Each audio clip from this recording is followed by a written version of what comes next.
Yeah, thank you very much, Zuli. Yeah, it's my pleasure to be here and tell you about my group's work. And as Zuli already said, just as a little bit more to flesh out the background. So I've been working on networks. My PhD, although it did not start in network, it ended up like really focusing on networks. And that was general at that time. But during the last year of my PhD research, I was trying to decide in what direction to deepen and then not stay as general. And I realized that I'm very interested in the dynamics of networks. And then I also knew that I have to choose a type of network because there is no universal dynamics. And so that's when I chose to go into biological networks. And I'm very happy I did so. I'm very happy with my research. And so after making that decision and after a kind of a transition period with Hans Ottmer, in my faculty position, I really sought out to have collaborations with wet bench scientists. And through hard work of many people, I was able to achieve that. So now I have a number of very good, strong collaborations. And I have a very good group of interdisciplinary scientists. And we have really two directions. And one is to develop predictive models of specific biological systems and make some specific predictions that are helpful for our collaborators. And the other direction is to make the modeling approach itself more effective. So that's the more theoretical computational part. And I will focus on the second part. I really will focus on the foundations, like the motivation behind our work, the justification of the type of modeling that we do, and the types of insights that we can get from it. And I will use the real examples, more of an illustration, because I will not have enough time to go into the details of the examples. So first of all, very important point. So whatever I will tell you is the work of more than 15 current and former members of my group, so PhD students and postdocs. I've been very fortunate to have these students and postdocs because their creativity made my hopes and ideas reality. And also they came up with new ideas that they took into new directions. So everything that I will tell you about is based on collaboration. And these are some of their photos. It's not everyone, but can kind of give you a feel for the variety and depth of people I have worked with. So generally speaking, my group's research focus is to model the dynamics of systems of interacting elements. And there are such systems of interacting elements at multiple levels of biological organization. And one example is the interactions among species that underlie ecological communities. So we have a strong collaboration where we model the assembly of plant pollinator communities, where you can see the pictures here. I will not talk about that. The work that I will talk about is at the level of molecular to cellular organization in biological systems, and cellular behaviors and phenotypes arise from the interactions of numerous molecular and macromolecular components. And in all of these cases, it is true that the higher level of behavior or phenotype is an emergent property. It arises not from any individual lower level element, but from the totality of these elements and their interactions. And although it arises from the totality of the elements and interactions, it doesn't mean that every element plays the same role. We need to be able to distinguish between their roles and identify who are the more important elements and interactions. And in order to do this, we use a network framework. And in this network framework, we will represent the system as a network, and then through analysis of the network, we'll identify the key connectivity patterns in the network. More than that, we are not just constructing and analyzing networks, we are modeling the dynamics of these networks. And we use discrete dynamic modeling as our starting point. The model is built from experimental data, and it's validated by experimental data. So both at the construction and the validation side, experimental information, it's very important. This may not be data in the traditional way. It might be derived information, so it's not necessarily reading in a lot of data. The first step is to synthesize the relevant network, and this needs to be a focused network. At this point, it's not yet possible to have a genome-wide network. And we do this from the literature or from databases. And although in our first projects, we really did this by reading lots and lots of papers, now there are comprehensive databases that can also be used as starting point. The nodes of the network will be molecular species, and the edges will need to be directed, so have a source and a target, and they should be as causal and as mechanistic as possible. Then each node is also characterized with a small set of states that represent the expression or the activity of that corresponding molecular species. And each node is also characterized with a regulatory function that connects the state of its direct regulators to its own future state. So the current state of the regulators determines the future state of the regulated node. We do this, the selection or the construction of the regulatory functions, we usually do this by manual curation, but nowadays there are software that helps a lot, or it can even do the job for you, where you have information both about the network and about states of the system, enough states or time courses of the system, then there are software to infer the Boolean functions. And then in this model, deregulations and interventions, so external interventions, are represented as constitutive node states, so lack of activity or constitutively active activity.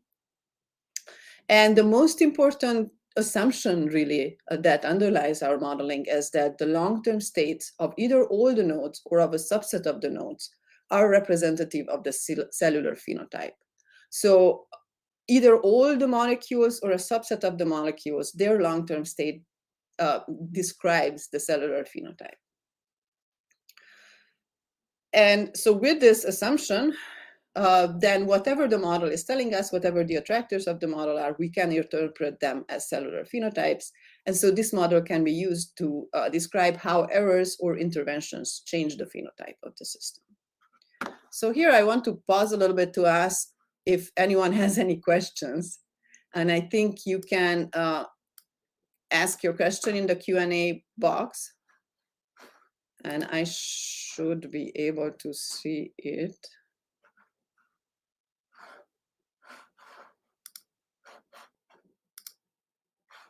So as a fact, I don't see it. I don't know. Oh, now I see. Yes. Okay, great. Yeah, I see it. I will ask.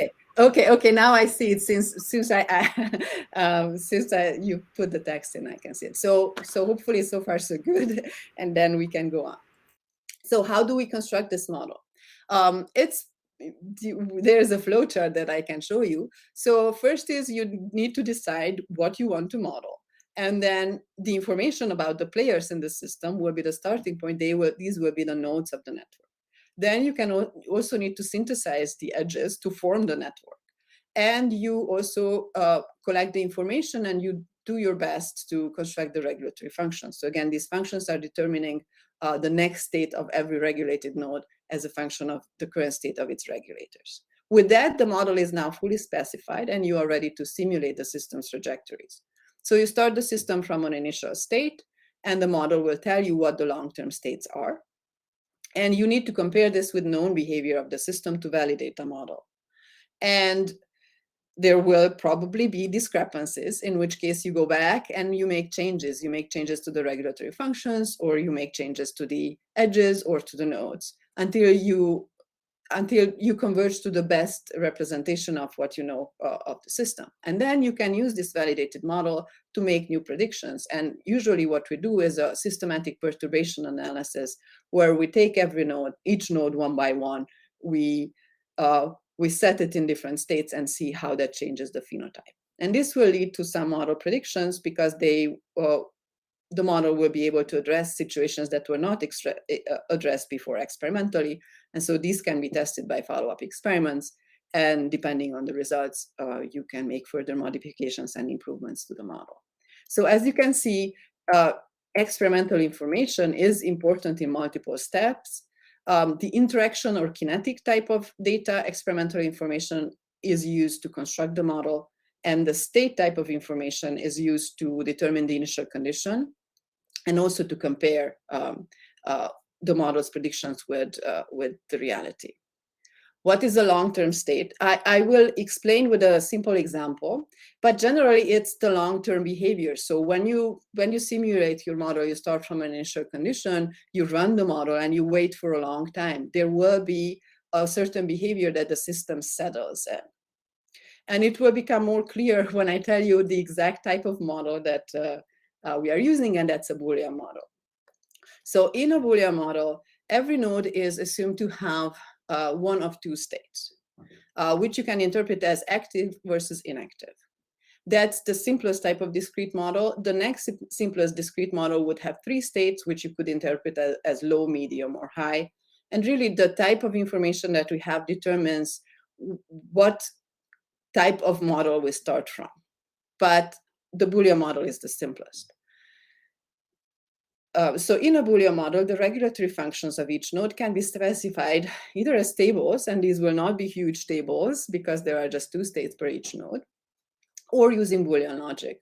And so in Boolean logic, not represents inhibitors, or represents independent regulators, independent and independently successful regulators, and represents conditional regulators that need to be present at the same time in order to activate the target node. And this table here represents the OR function.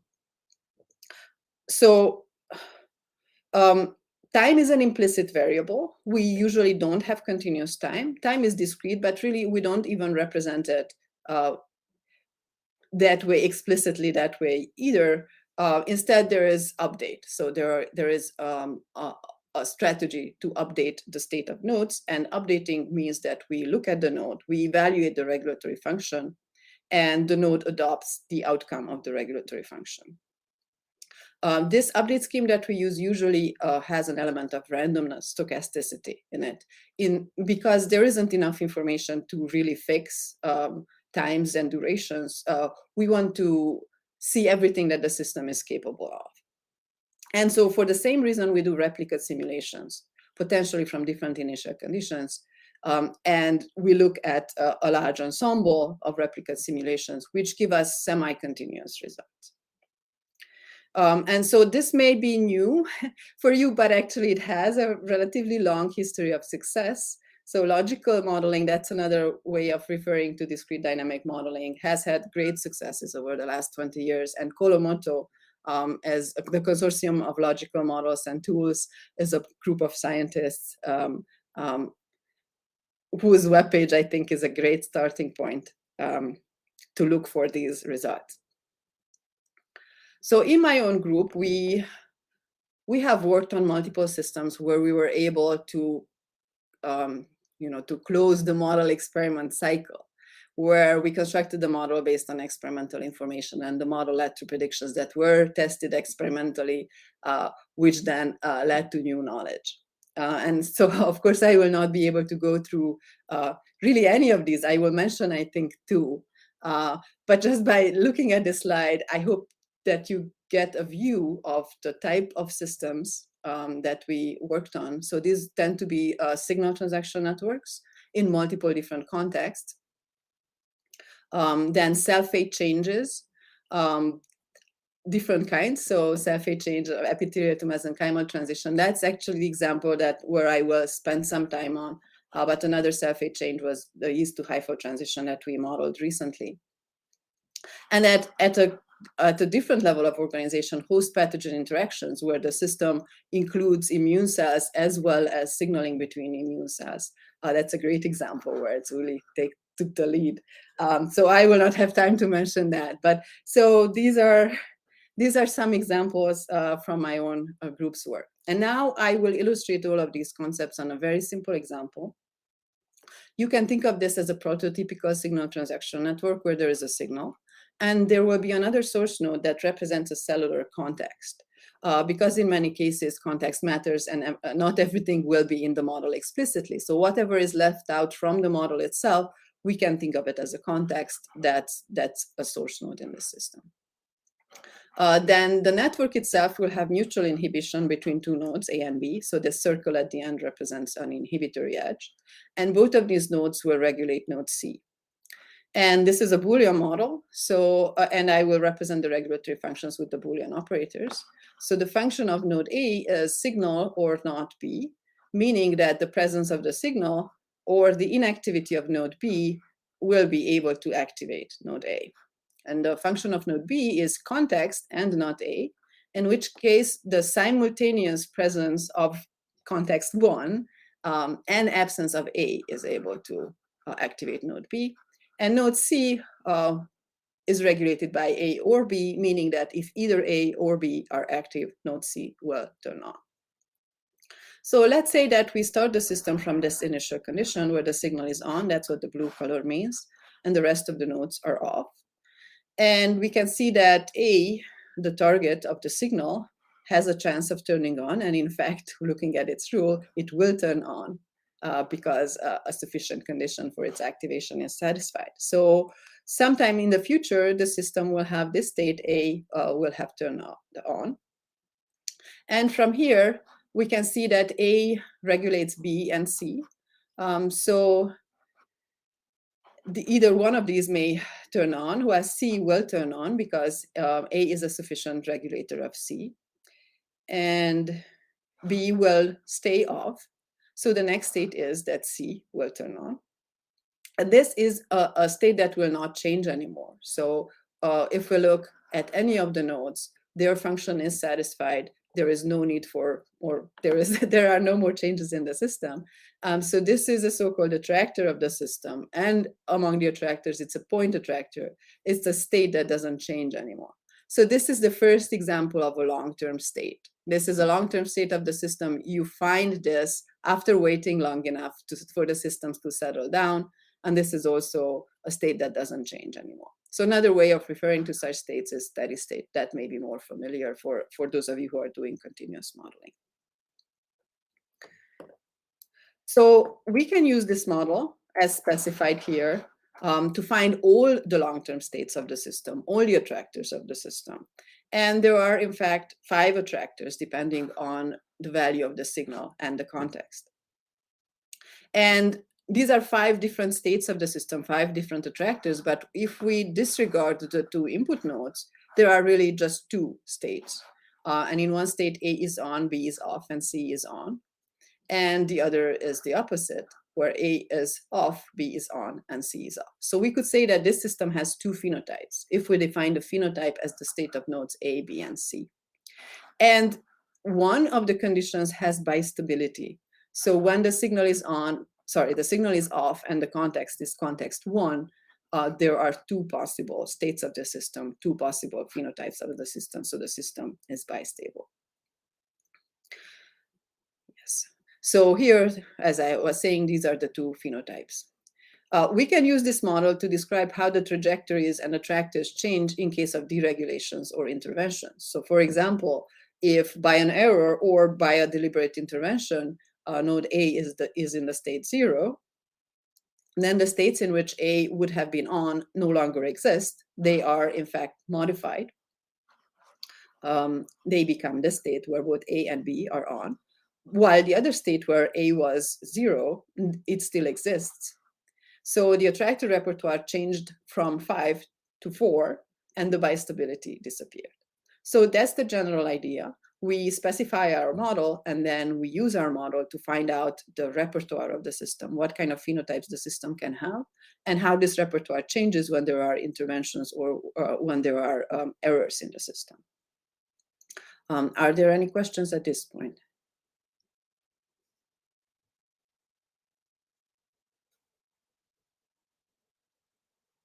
Okay, great.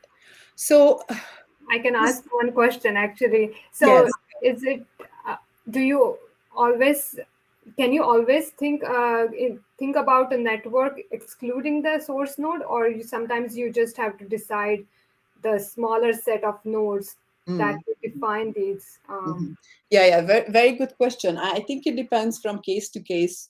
So in some cases, like experimentally, like specific markers are designated.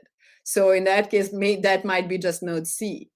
But then this system would not be informative because node C is on in all of these states. So you want you really want to find a set of markers that best distinguishes between the different attractors of the system, but you probably don't want to count each attractor of the system separately, especially if they involve signals. So it's somewhere in between excluding the signals and including everything else, and just having just a few.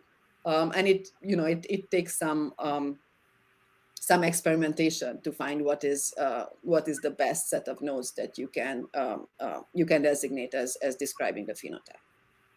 Thank you. Okay, great. So there were two other questions. How do you discretize continuous experimental data to find regulatory functions? Yeah, so there are default methods of using thresholds, and other methods are to look in relative terms. So really what you want is you want to classify those patterns of activity into two. And whichever way works for you is the starting point. And then that's also something that you probably have to refine. So there are methods here. So I'm not giving enough justice with my answer. So one method that was proposed is to use hierarchical clustering and first classify those expressions into 8, and then from 8 go to 4, and from 4 go to 2. So there are methods for this, and you have choices of different methods. Oh, interesting. And then the other question is really the same. Yeah. So yeah, either thresholds or really clustering of that information until you just get 2 clusters. That's the way to go. Okay. So toward understanding. So how do we find out the attractor repertoire in systems that are not as simple as the one that I have shown you?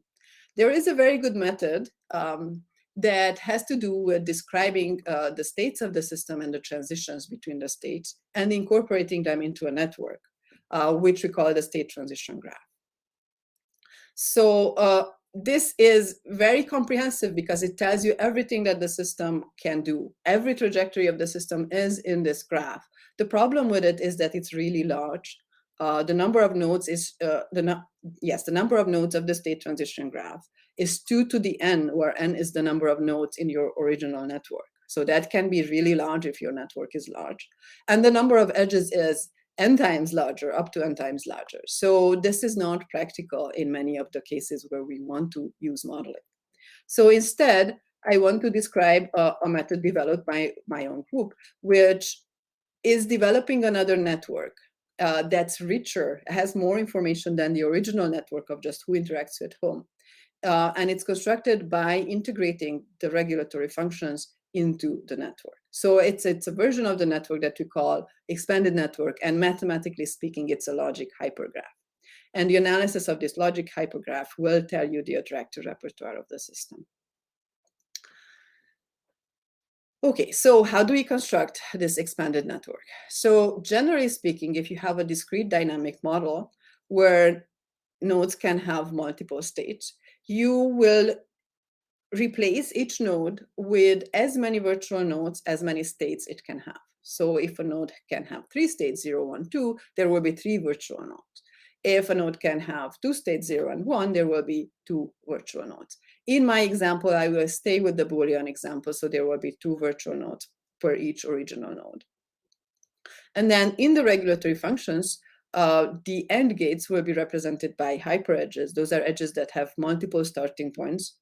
In this case, multiple starting points and a single endpoint. Generally, there can be multiple starting points and multiple endpoints. But in this case, whichever nodes are in this end clause are the starting points, and there is a single endpoint. And for simplicity, I will flatten out the hyperedge by using a composite node, a black dot. So there will be multiple edges coming into that black dot, which are the nodes, the virtual nodes that participate in the end gate, and there will be a single edge going out of it, and it's pointing towards the target. Each edge or each hyperedge represents logic sufficiency because they are a sufficient clause in the Boolean regulatory function. So in our example, let's focus on the case where the context is 1. So the context disappears from the system, and these are the functions in this case. So this is the interaction network. And now we construct the expanded network by having 2 virtual nodes for each node. So there will be a virtual node called signal equals 0, and there will be a virtual node called signal equals 1, and the same thing for all of these nodes. So this is the expanded network. And then in the expanded network, the edges and hyperedges represent the functions that previously were additional to the network. So the fact that the function of A is signal or not B is shown by A equals 1 having 2 edges coming in, one from signal equals 1 and one from B equals 0. And both of these are sufficient because if either one of them is true, A will be 1. An end function is described with the composite node. So both of those together need to be true in order for the hyperedge to represent sufficiency. So this is our expanded network. And so here, the sufficiency relationships are encoded as edges or hyperedges in this expanded network. So from this expanded network, the next very important concept is the concept of stable motif, which is essentially a cyclic sufficiency relationship. It's a self-sufficient motif. And stable motifs arise from positive feedback loops in the interaction network. So only a positive feedback loop of the interaction network can lead to a stable motif, but not every positive feedback loop will become a stable motif. And the stable motif is both a network motif and an associated state. So let's see how this plays out in our example.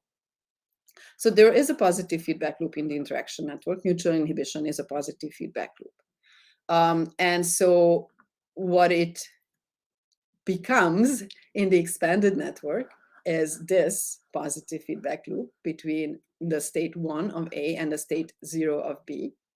And there also is a corresponding, the opposite state, which, as you see, it is kind of a cycle, but it also has an input from signal equals 0. So it's not a cycle. So this positive feedback loop is a positive feedback loop in one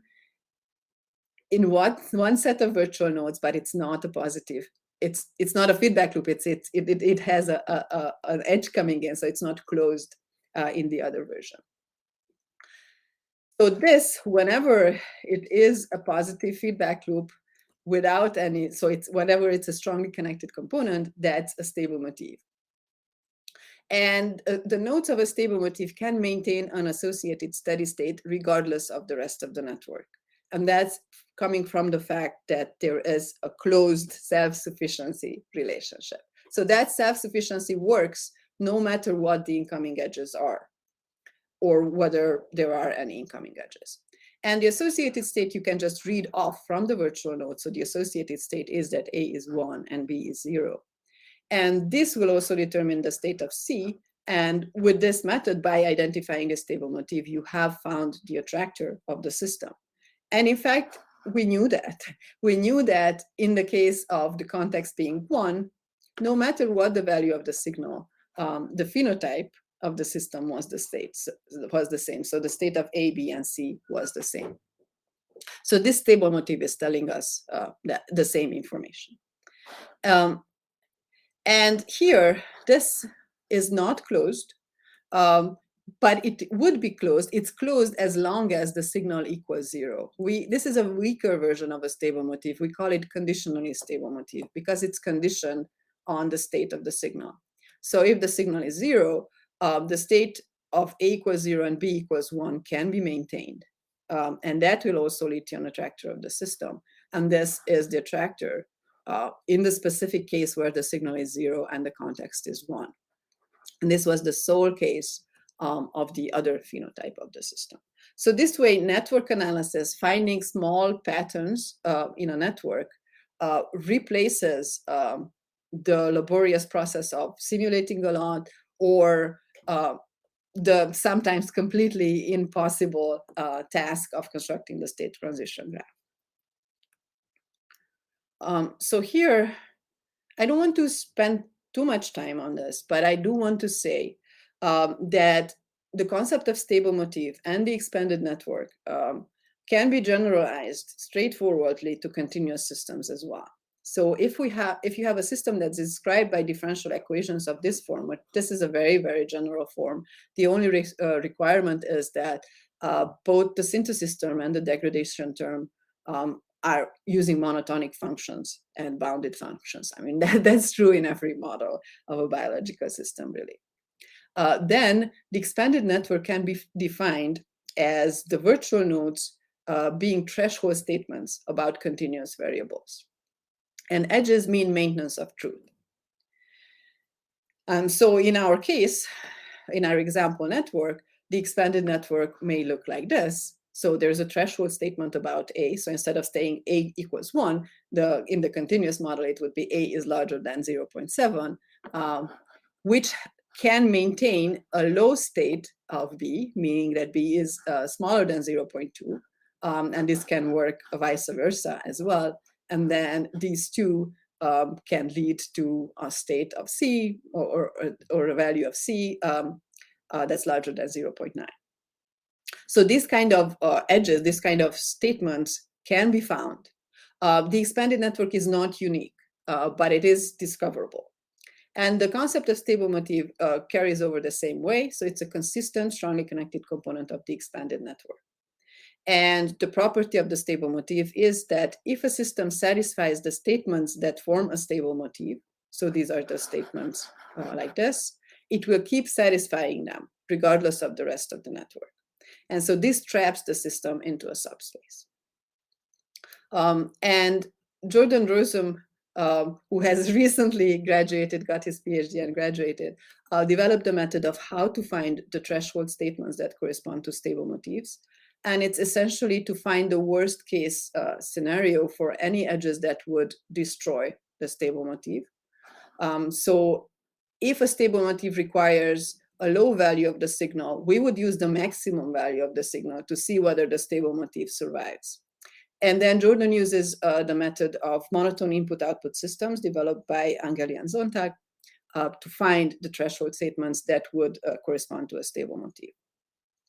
And in his analysis of a specific model of the cell cycle restriction switch, where he analyzed Boolean, Hill function, and mass action kinetics models, he could find the stable motifs of all of these, and he could find the parameter combinations where the stable motifs survive. And he found that these were the stable motifs were functional for more than 20% of the parameter space. So they were quite robust. Finding the stable motifs is important because if we control a node that's not part of the stable motif, that will not be able to have any influence of the stable motif, because by definition, a stable motif is independent of the rest of the nodes of the system. So it's able to sustain that corresponding state no matter what happens to the rest of the system. And this is a good example because in the system, there is a stable motif that involves all nodes except for one. And then what Jordan did in this case is he imposed multiple different perturbations to this node that's not part of the stable motif.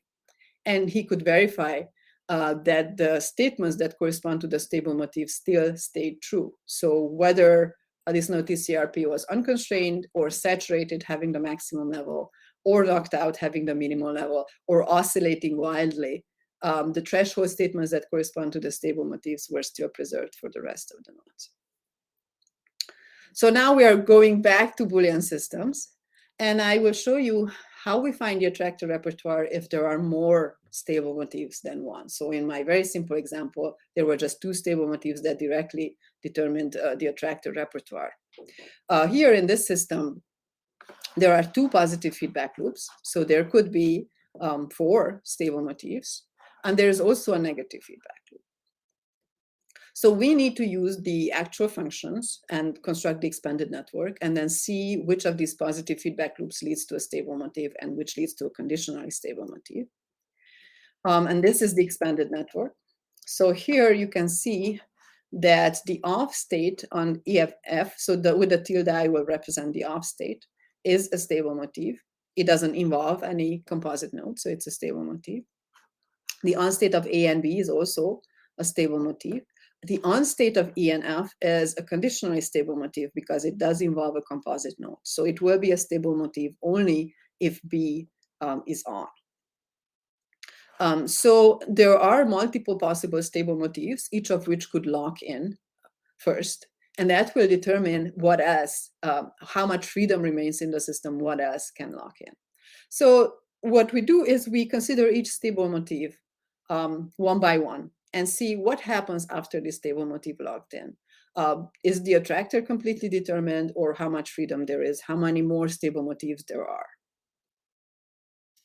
So if we start from the stable motif where A and B are 1, there are 2 remaining stable motifs. The conditionally stable motif becomes a stable motif as well.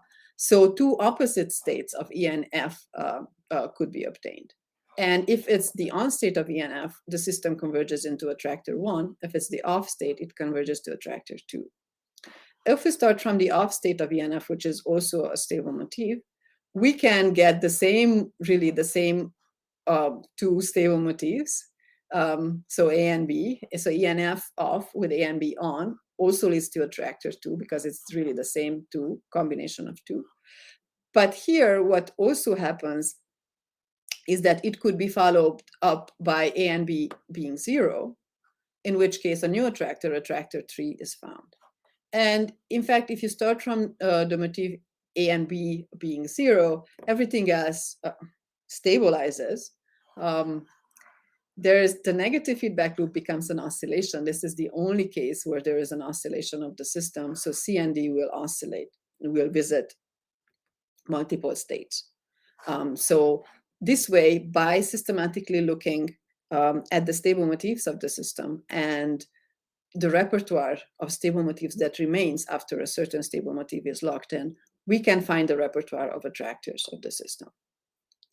So this method we have used for a while, and then recently, Jordan realized that there is another possibility that we need to consider, and that is that there might be attractors that do not involve stable motifs. So he called them motif-avoiding attractors. And this is something that happens very rarely, but it can happen, so there must be checks to see whether it can happen. And so Jordan developed the methodology. In this case, there is no such motif-avoiding attractor. So here's a real example. This is a model of TLGL leukemia. So it's a signal transduction in T cells where the normal behavior is activation-induced cell death. So the activation of these T cells is supposed to lead to the apoptosis of these of them. But when this doesn't happen, these activated T cells can form the pathology, which is called TLGL leukemia. So Zhang developed the method and the Boolean model of the system, and follow-up analysis is what I'm showing here, the stable motifs of this system.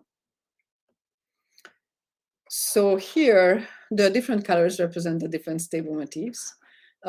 So one interesting example is that if this stable motif locks in, so that's the state of 4 nodes, so S1 PDGFR and sphingosine kinase 1 are in the on state, that's what black means, and ceramide is in the off state. So if these lock in this state, then the attractor that the system will have is the leukemic attractor. It's the pathological attractor.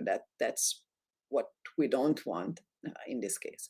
And if this other stable motif locks in, which is the opposite state of these 3 nodes, then there are some other events, but there are no multiple choices. There are no mutually exclusive choices, and the system will go into the apoptosis attractor.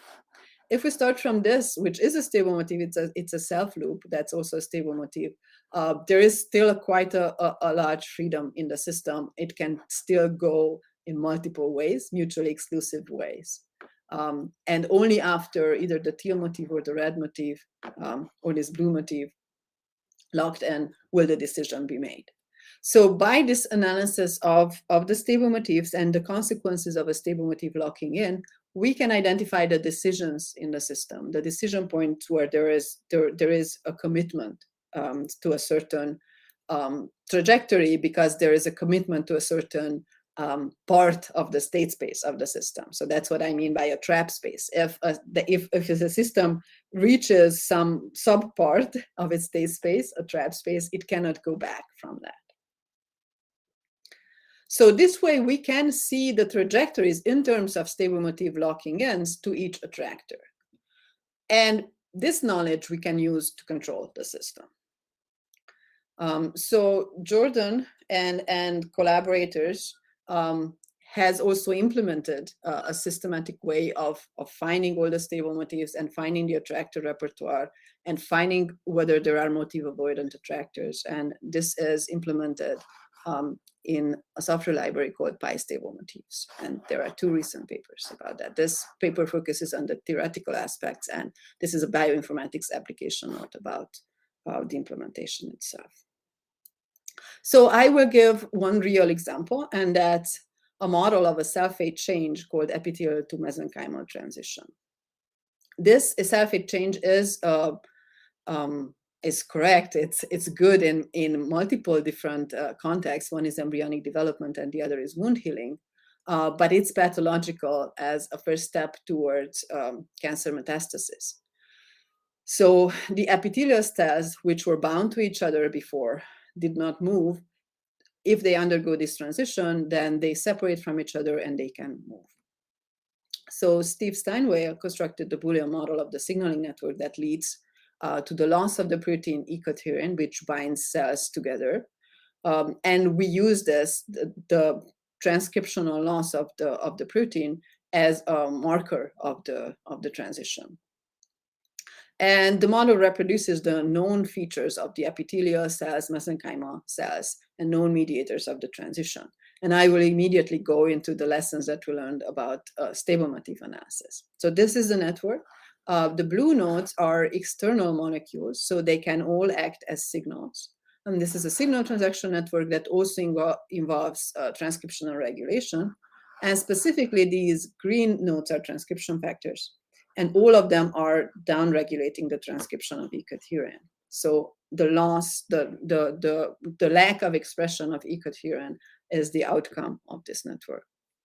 And this network has a large feedback-rich component, which also includes 5 of the signals. So although they can be in the external, like there can be external molecules in the microenvironment, but the cell is also making them. So this way, there are positive feedback loops involving these signals as well. And so probably not surprising that there are multiple stable motifs in the system. There are 8, in fact. I'm showing 4 of them. And here the states are encoded in the color. So blue means that the node is off. Yellow means that the node is on. So this is simplest. This is just a positive feedback loop of 4 nodes. And you can see that also motifs that involve multiple positive feedback loops are stable motifs. So what this is saying is that if these 4 nodes lock in, they will stay in that state. It is surprisingly easy to lock in these stable motifs. If you have a certain state, so one of the states of any one of 29 nodes activates one of the stable motifs. Actually, it's any one of the stable motifs, which then will yield the global mesenchymal state. So really, there are many ways to activate any one of the stable motifs, and any one of the stable motifs activates all the other stable motifs, and any one of the stable motifs leads to the outcome, to the transcriptional downregulation of E-cadherin. So this is what we call the logic backbone of the epithelial to mesenchymal transition. It's the sparsest representation of the logic sufficiency relationships between signals, stable motifs, and the outcome. The reality is that this is complete. So there is a complete network between the signals and the stable motifs, a complete network of the stable motifs, and a complete network of the stable motifs to the outcome. So any signal is able to activate all the stable motifs, and any one of them is able to activate the outcome. So this is a very, very robust outcome in the context of this model. So one would think that it's very difficult to prevent it. So how do we prevent it? So if we have, as I was explaining, if we have this succession of decisions of the system as the system is getting trapped, we can, and we have a certain desired outcome, we can force the system to follow that trajectory by controlling the stable motifs, either internally or externally. So for example, if we want the system to go into apoptosis, we see that it's these three stable motifs will need to be locked into their corresponding states. So we just need to make that happen by controlling a node of the stable motif or another node that is able to control a node of the stable motif. So we would need to lock in three stable motifs for the system to go into apoptosis. If we wanted the system to go into the leukemia attractor, it's enough to lock in a single stable motif. So next step is to find the minimum number of drivers, so the minimum number of interventions, how many nodes will need to be intervened and in what way to lock in the corresponding stable motifs. In this case, actually, a locking in of a single node will be sufficient to make the system go into apoptosis. So making S1P equals 0 will lock in this stable motif. And as you can see, there are no more decisions. So sooner or later, the corresponding stable motif will lock in. So a single intervention is able to lead to apoptosis. There is a general algorithm developed by Jorge Sañudo to find the minimum number of drivers or minimal control sets that make the system go into a desired attractor. The intervention does not need to be permanent. It needs to be sustained just long enough to lock in the respective stable motif. And now an increased repertoire of control methods of 6 attractor control methods altogether is implemented in the Pi stable motifs software library. So in this specific case, what do we need to intervene to prevent the transition? So we would need to disable 8 stable motifs. While there is no single node intervention that is able to disable all stable motifs, the most natural thought that we have is to disable this node SMAD. Here, what I forgot to tell you is that now we are focused on TGF-beta driven epithelial to mesenchymal transition. So SMAD is the node that's just closest to TGF-beta, and it's not the receptor of TGF-beta. So that would be a natural point to block, which would in fact disable several of the stable motifs, but not all of them.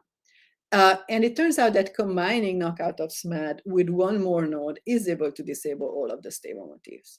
So a prediction that we made here is that simultaneous knockout of SMAD and RAS suppresses TGF-beta driven epithelial to mesenchymal transition, and Steve Steinway verified this experimentally. So this really works. Although there are 8 stable motifs, fortunately, knockout of 2 nodes of a small set of 2-node combinations is able to prevent the transition from happening.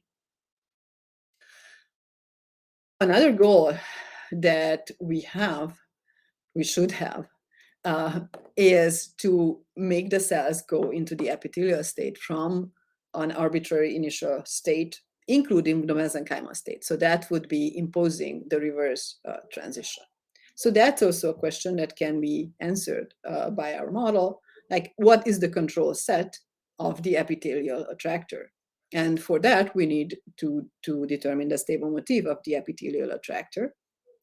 And this network is the stable motif of the epithelial attractor. It's almost the whole network. Actually, it's the strongly connected component of the network. So except for those signals that are the source nodes and they are direct downstreams, the rest of the network all participate in the epithelial stable motif. And it's a control of 5 nodes that's needed to lock in the stable motif. So, and those are shown here with these orange boxes. So generally speaking, one node out of each of these boxes makes up the combinations that will work in this case. So for example, knockout of SMAD, snail1, RAS, sonic hedgehog, combined with the sustained membrane localization of beta-catenin would be an intervention that would make the cells epithelial. So that this is something that's not yet practical to do experimentally. So there is no experimental validation as of now. I will skip this example And I will conclude. So our general framework was to represent collective behaviors as attractors of information propagation on a network, and then find out which connectivity patterns of the network are critical to each attractor. And we found that positive feedback loops are these candidate attractor drivers or phenotype drivers. The methodologies that we developed apply to discrete systems as well as continuous systems.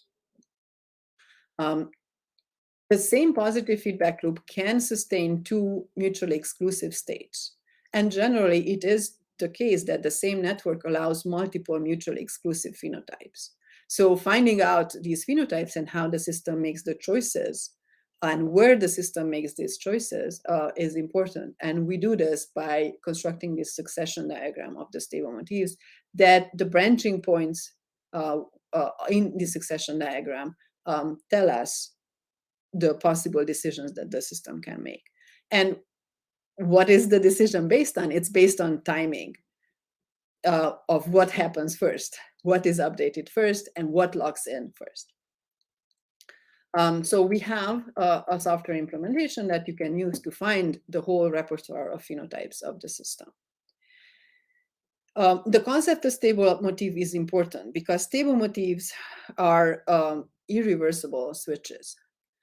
So if we want to drive the system out of an attractor that has a stable motif locked in, we must unlock the stable motif, and we must do that explicitly from the inside. It's not possible to unlock it from the outside because by definition, a stable motif is independent, it's self-sufficient, it's independent of the outside context. Of course, a caveat here is that the stable motif is it's an object in the context of a model. So it's irreversible within the context of a model. Whenever you increase the scope of your model, you include more in your model, stable motifs may become and probably do become conditional, and that's reversible. And that's not necessarily a bad thing because sometimes you want the behavior to be reversible. And the way of the behavior to be reversible is that there is some additional signal coming in, or there is some additional change in the context that was not in your original model, but which you can include by increasing the scope of the model. So generally speaking, I would say that there are lots of exciting opportunities to contribute to the understanding and control of biological systems. And I'm very happy that I've been working on that for the past 20 years. And I'm very grateful for my collaborators. And so here I'm just listing the people who worked on the projects that I mentioned. So this is an incomplete subset. So Jorge Sañudo was really instrumental because he came up with the concept of stable motifs. And he came up with the stable motif succession diagram and the way of controlling, like driving the system into an attractor by controlling the stable motifs. And then Jordan Rosen breeded everything that Jorge introduced. And so now there is a Python, very effective Python implementation of the attractor identification. And also Jordan is the one who developed the concept of stable motifs, applied them in continuous systems. I really didn't give enough justice, but Steve Steinway was the one who constructed the Boolean model of the epithelial to mesenchymal transition and also did all the experiments to validate the model. And Ray Sheng played a very important role in developing the concept of the expanded network. And then the rest, yeah, I mean, I don't really have time to include everyone, but really it was, everyone did a really great contribution. And now I put everything in a short talk. So please ask me questions. I'd be happy to clarify anything. So there are a few questions. I do have 2 questions, but let's take these questions in the chat. Okay, so let's I see. think one of the question is, can you use this approach to estimate microbiome changes over time? And I can maybe reformat it to think about, given that if there are interactions among microbiome. Yes. Yeah. Yeah. So you would need first a list of nodes, like what are you including, what are the species that you're including, and you need to know the interactions between these species. And if you have that, then you can formulate a model. And then this model will tell you exactly how it changes over time. So you can start from an arbitrary initial condition, like saying that one species has an above threshold concentration and the rest have a below threshold concentration, but there is a mutual, well, if there's a mutualistic interaction between multiple species, those species could also grow and have an above threshold concentration, and then there can be inhibitory interactions. So yes, absolutely, this is something that can be done, and actually relevant work here. So Steve Steinway inferred a Boolean model of a microbiome from experimental information of that had time courses of expression patterns. So it's the opposite, but he did do the reverse process that ended up with a Boolean model, and so that Boolean model can be used to look at different situations that were not in the original data, and that they would describe how the microbiome changes over time. Great. So There is another question. Do you want me to read it, or maybe? Yeah, I think I can read. So, okay, yes, it is. I agree. It's a straightforward application on signaling networks. Although I want to mention that my original plan was to focus on gene regulatory networks. I thought that's the most natural, and I think it is the most natural. But signal transaction networks also it worked very well. Okay, so then let's see, for metabolic subpathway, yes, I think you could use it. So you would, of course, you would lose some detail about the actual concentrations. But the functions, I think they lend themselves pretty well to Boolean representation, because if there's an enzyme catalyzed reaction, you would say that both the substrates or substrate of the reaction and the enzyme are needed. So those are N functions. And if there are multiple reactions that give the same product, you could represent them as OR function. So I think there is a starting point. How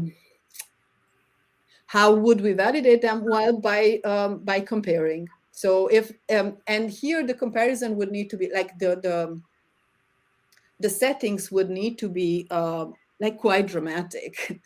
So, you would not be able, the model would not be able to tell you that the concentration changed by 10%. That's not something that you can expect from a Boolean model.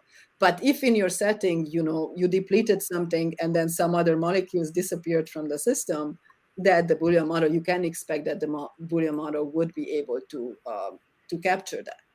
So if there is a sufficiently large perturbation of your system, and your system is a metabolic subpathway, I think you can expect that the Boolean model would work. I would definitely just try it and then see how to refine it as needed.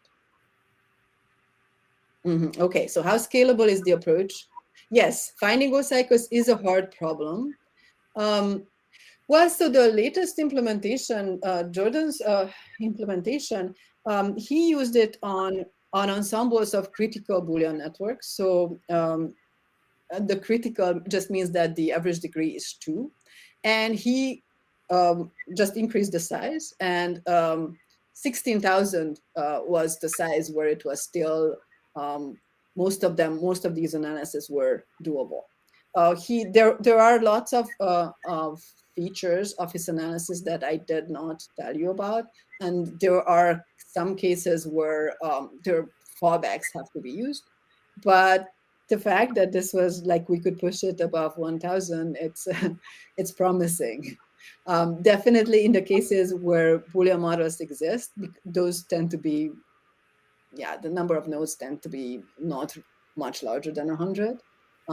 Those are very doable. They were not doable with previous approaches, and they are doable now with bi-stable motifs. Okay. So for OD models, we need high number of observations. I agree. What would be the typical sample size for fitting a discrete logical model? Oh, I see. So now your question is somewhat different. It's I think you mean inference of the Boolean model. So that's an open question. Yeah, I definitely expect that we do need large sample sizes.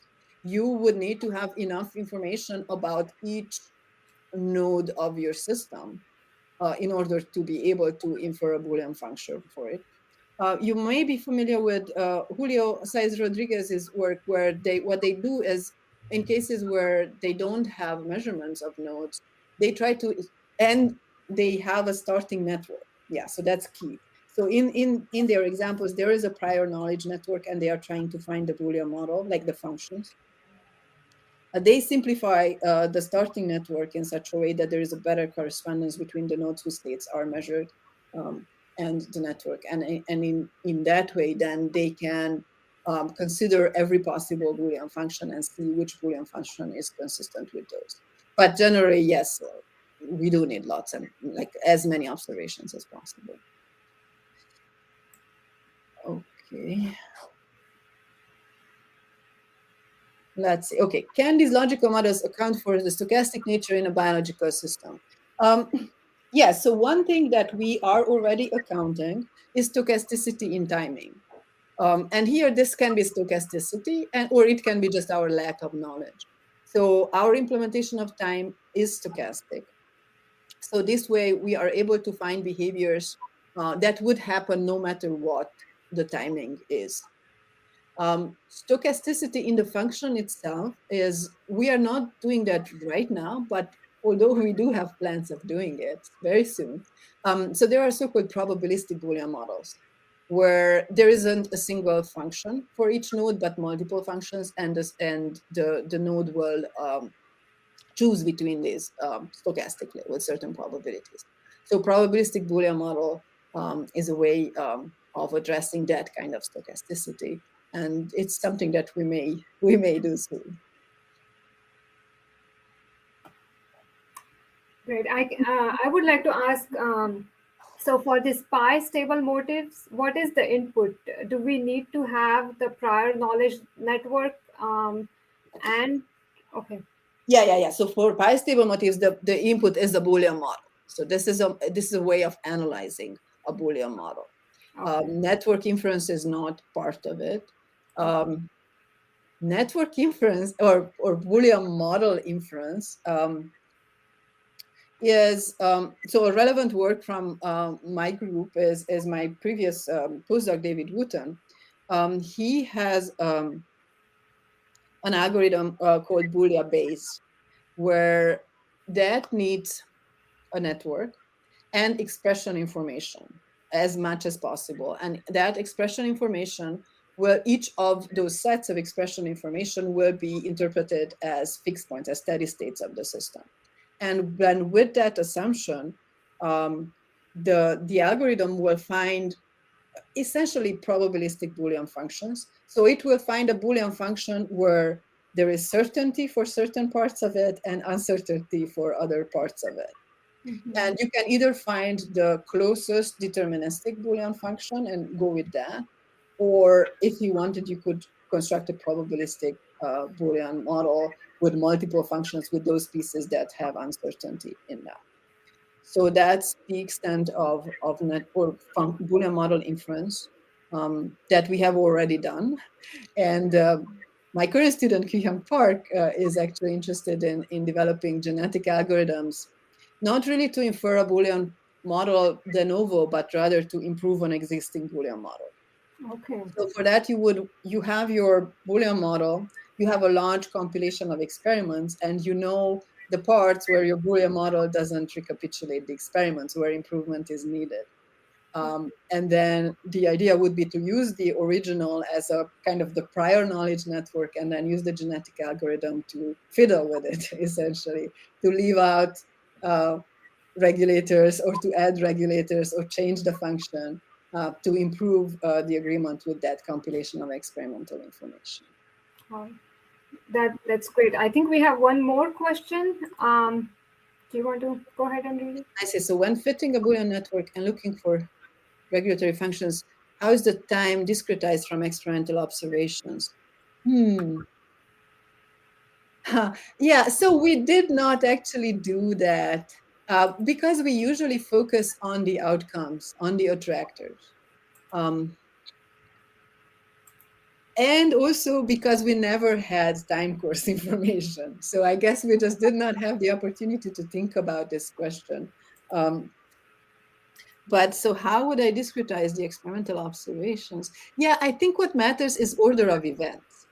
So whenever there are changes, so when something like a node state changes, I think those, I would even say that it doesn't really matter how long something takes. What you want to get from that is the trajectory. So the order of events and the different states that the system is visiting. Yeah, that's how I would start. But if there is more information, then possibly you could try to have durations to the edges. And there are some models called autonomous Boolean models where each edge has a time delay associated with it. So if you had enough information, you may be able to try to parameterize such a model and you find out the time delay. But usually that's not the case. So yeah, so I would just go for trajectories and orders of events. Great. I think we have passed the hour. So thank you, Reka, for excellent presentation and great discussions. Was there another question? No, I think, yeah. Sounds good. Great. Well, thanks a lot. Yeah, thank you for the invitation, Julie. Thank you for attention, everyone. And don't hesitate to contact me if you need more information. I can, I can point you in the right direction. You could also just visit my webpage. And yeah, so one thing that I would do to point you is to point you to my students who can tell you many more details.